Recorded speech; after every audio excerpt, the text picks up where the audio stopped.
Meu nome é Fabiola, tenho 45 anos, moro em Campinas, São Paulo, e sou mãe da Eleonora, que tem 5 anos e 9 meses, e é portadora da síndrome de Edwards, também conhecida como trissomia do cromossomo 18.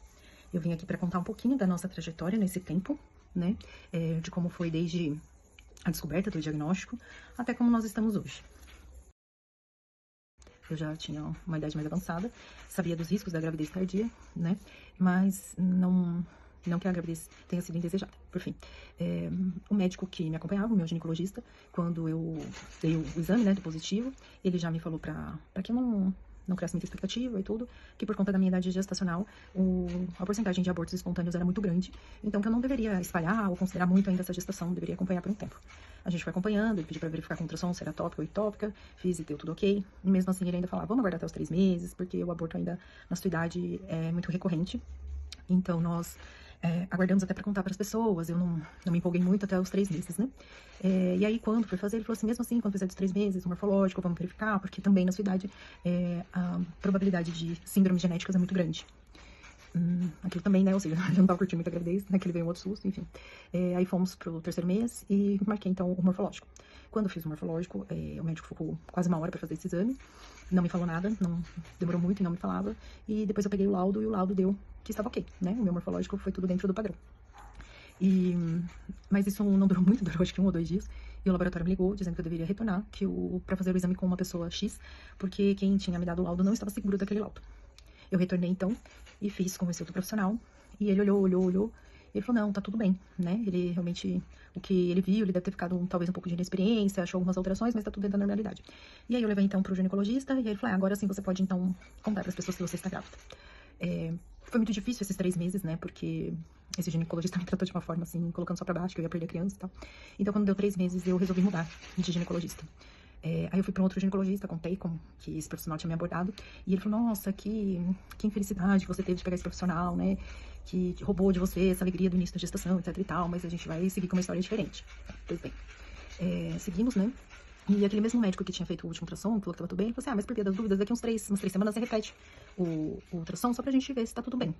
E foi esse o tempo que eu tive de curtir a minha gestação, aproximadamente 3 semanas, foi o período em que eu contei pras pessoas, e que eu curti, né, que eu entendi que eu estava grávida. E aí, então, eu fui pra esse outro de 16 semanas, mais ou menos, e ali já tive o primeiro choque, realmente, da síndrome.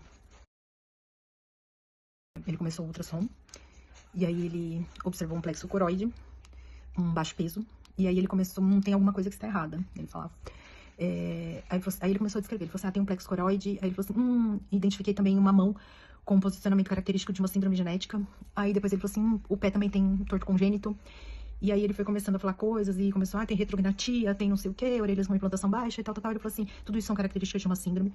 Ele falou, pode ser síndrome XYZ, mas eu não quero que você grave nenhum desses nomes que eu estou te falando. Porque quando eu te der o laudo desse exame, você já vai procurar um médico responsável para que você possa interromper essa gravidez, já que é uma síndrome considerada incompatível com a vida. Você tem 2 alternativas, ou você segue a gestação e espera até a interrupção espontânea, ou eu já te aconselho a ir atrás da interrupção mesmo, imediata, para que você possa se programar. Quando eu contei pro novo obstetra, aquele que tinha me recebido muito bem, do diagnóstico, ele pediu para que eu fosse imediatamente pro consultório, né? E quando eu cheguei, ele abriu a porta, me abraçou, e eu chorei, e ele me abraçou e só disse assim, meus sentimentos, né? Hoje é vontade de rir disso, gente. Uma pessoa te falar meus sentimentos, como disse pra alguém que morreu, né? E ele tava falando da minha filha, né? A maior alegria da minha vida, que tá comigo até hoje. E ele já deu o diagnóstico dela ali, né? Foi o segundo profissional que abordou dessa forma. E vai além, né? Eu fiz o pré-natal com ele. E a cada consulta, é muita crueldade. Ele colocava ali na minha barriga e virava pra mim e falava assim, ai mãe, o coração ainda tá batendo. Era muito difícil lidar com aquela situação, né? Porque, além de tudo, eu já tinha entrado num grupo da síndrome, né? Estava acompanhando outras mães que estavam no período gestacional também. E, realmente, as crianças estavam vindo a óbito uma atrás da outra, né? Daquele meu grupo, hoje só tem a Eleonora e mais uma que estão vivas. Então, aquilo foi devastador, né? Eu ia pra consulta, eu era abordada dessa forma, e o meu dia a dia era uma criança atrás da outra que vinham a óbito. Ele tinha me dado a opção de fazer a miniocentese, para que a gente tivesse certeza do que era. E aí eu optei por fazer a miniocentese. Antes disso, conversei com um amigo, que era geneticista, expliquei quais eram as possibilidades, e ele me disse um pouco, explicou um pouco, né? A gente, infelizmente, recorre ao Google, né? Que é o que a gente tem acesso. E aquilo ali é destruidor, completamente destruidor. E foram 4 dias de luto, né? Após o resultado da miniocentese. Foram 4 dias em que eu e o meu marido não conseguimos sair da cama, nós só chorávamos, né? Eu até no momento, quando ele falou de interrupção, isso era uma outra coisa que eu queria abordar. Quando o profissional chega e fala pra você, precisa interromper a gestação porque é incompatível, a gente não consegue nem assimilar que ele tá sugerindo um aborto. E quando eu falo incompatível, você imagina a maior atrocidade, sabe assim, uma criança totalmente mal formada, porque do jeito que eles põem, os órgãos estão mal formados, alguns nem estão dentro do corpo, etc, eles colocam de uma forma que o Google também põe, né, que você pensa um filme de horror, né, e imagina uma mãe pensando que isso tá dentro da sua barriga, foi você que gerou isso. Quando eu recebi o diagnóstico do geneticista, um geneticista até bem renomado no Brasil, vale a pena ressaltar que esse geneticista ficou comigo aproximadamente 2 horas dentro da sala, em que ele não queria que eu saísse da sala, enquanto eu não realizasse ele mesmo, naquele momento, a interrupção dessa gestação. E ele me deu uma carta por escrito, que eu deveria fazer aquilo. Eu tenho por escrito, ele dizendo que eu tinha que interromper aquela gestação. Pelos meus princípios, né, já tinha muito fixo, então por isso que demorou pra ficar as 2 horas, porque ele tentou me convencer, não convenceu, eu fui embora. Enfim, virada a página do geneticista. E todas as atrocidades que ele me disse, ele dizia que quando chamavam ele na UTI neonatal, pedindo para avaliar uma criança que tinha nascido com alguma alteração, e ele via que era síndrome de Edwards ou Patal, ele dizia assim para os profissionais, nem faz intervenção, não põe oxigênio, não entuba, não faz nada, deixa ali na mesa que daqui a pouco vai virar óbito.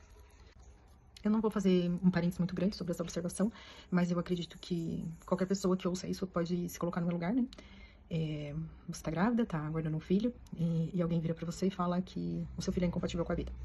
Hoje eu sei que muitas mães escutam e escutaram o mesmo que eu. Hoje essa fala não me assusta mais, né?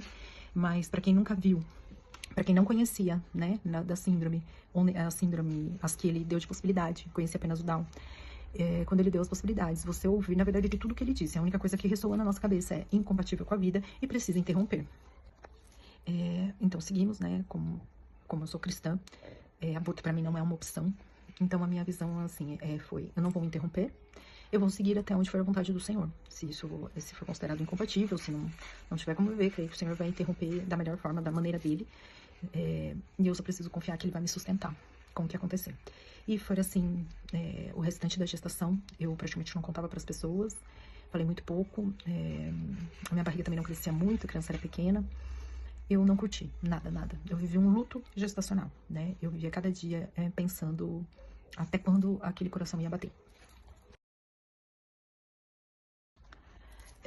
De qualquer forma, quando foi chegando no fim da gestação, eu ia perguntando como que seria o parto, e o médico, não se preocupa com isso, provavelmente não vai chegar nem até o final, deixa acontecer. E aí foi chegando 37 semanas, e eu falei, e aí, doutor? Não, a melhor forma é no parto normal mesmo e tal. E aí eu fui estudar um pouco, né? E eu vi que as crianças com síndromes, né, genéticas consideradas incompatíveis, ou em resumo na situação dela, não sobreviviam praticamente a um parto normal. Era um alto risco. E eu já acompanhava algumas outras mães tentando fazer um cenário lindo, romantizando, né, um parto normal, sabendo que uma criança sindrômica. E eu não entendia, mas quando eu fui estudar, eu vi que era inviável eu tentar ter minha filha viva através de um parto normal. E foi quando eu falei ele sempre falando do parto normal, e foi quando eu virei pra ele e disse, eu falei assim, doutor, eu gostaria de ver pelo menos a minha filha algumas horas com vida.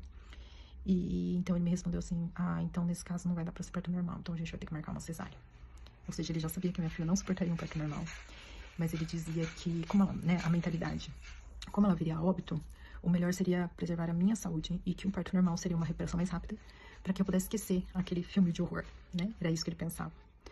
E quando eu pedi para ver ela algumas horas com vida, ele mudou imediatamente e já agendou a cesárea para 39 semanas. E aí, em resumo, foi isso. A minha gestação foi um luto gestacional, em que eu tentava não me apegar à minha filha, tentava não conversar com ela na barriga, não comprei uma peça de roupa, não fiz nada. Eu só pedi para que Deus me sustentasse nas decisões dele e para o que tivesse para acontecer. Mas eu vivi um luto durante todo esse tempo. Como eu tinha esse relato, né, eu procurei um hospital onde a minha filha iria nascer e já expliquei toda a condição dela, e eu queria ter uma garantia de que aquele hospital daria suporte a ela. E o hospital diz que ali aquela conduta nunca aconteceria, que eles eram dos maiores hospitais do Brasil de UTI neonatal e que esse tipo de conduta era incompatível com o protocolo deles. Então eu optei por ter a minha filha ali, e no dia do nascimento a equipe toda já sabia, então foi aquela questão de nasceu, aí eu me lembro que no dia que ela nasceu, o meu obstetra Ele só falou assim pra equipe, na hora que tirou ela da minha barriga. A mãe precisa só ver, só mostra rápido pra ela, né?